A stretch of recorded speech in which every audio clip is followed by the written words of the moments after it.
Magandang araw! Samahan niyo na naman ako sa ganap namin ngayong araw. Siyempre, dahil mahal na araw, hindi namin palalagpasin yung mga ganitong ganap. Sayang lang kasi hindi kami kompleto ngayon kasi yung iba kong kapatid na nasa Maynila ay hindi sila nakaabot. Next week pa kasi sila uuwi. Pero okay lang, at least masaya pa rin. Marami pa namang pagkakataon na magsalo-salo kami, hindi lang naman dahil sa mahal na araw. Importante kahit papano ay makauwi sila. Dito nga ay binuksan ko ng isa-isa yung mga baon namin. Siyempre, ambag-ambag kaming lahat dyan kahit wala naman akong ambag.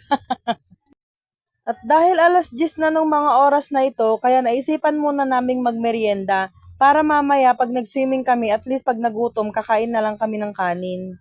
Pero yung iba dyan ay nagsisikain na rin ng kanin kasi hindi mga nagsipag-almusal.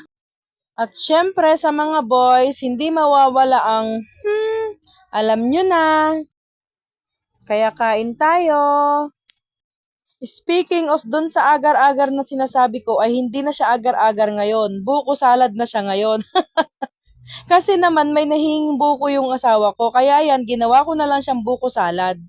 Dito na pala kami pumwesto sa kabilang dulo ng tulay sa malapit sa bahay kasi mas mainam kami-kami lang para at least walang gulo, 'di ba? May time kasi na nag-swimming kami nung nakaraan, may mga nag-away kaya mahirap na baka madamay pa kami.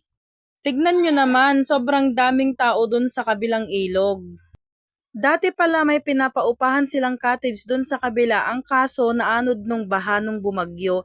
Ewan ko ba bakit wala ngayong taon kasi siguro tinamad na silang gumawa. Nung nakaraan kasi halos hindi naman napakinabangan kasi binagyo rin naman. O siya, at eto na naman, syempre kakain ulit. Wala naman kaming ibang gagawin kundi kakain ng kakain. Tapos pag uwi sa bahay, saka mo naman hahanapin yung mga wala na. Relate ba kayo dyan? Yung ang dami-daming pagkain, gusto mong tikman lahat, pero syempre hanggang tikim lang.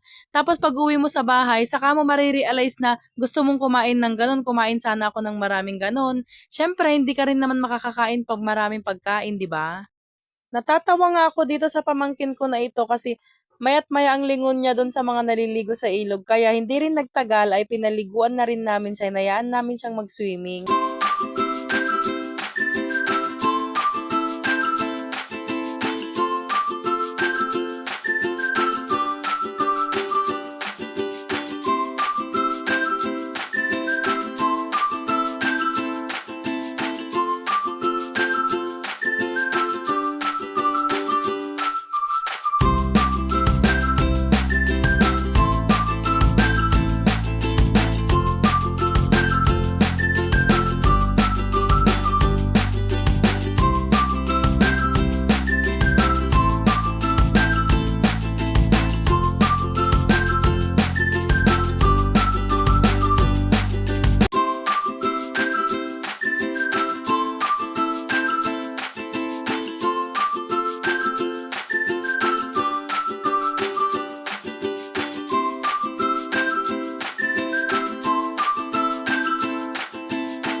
At yun lang, maraming salamat sa panonood nyo. Paki-like and share na rin po. God bless!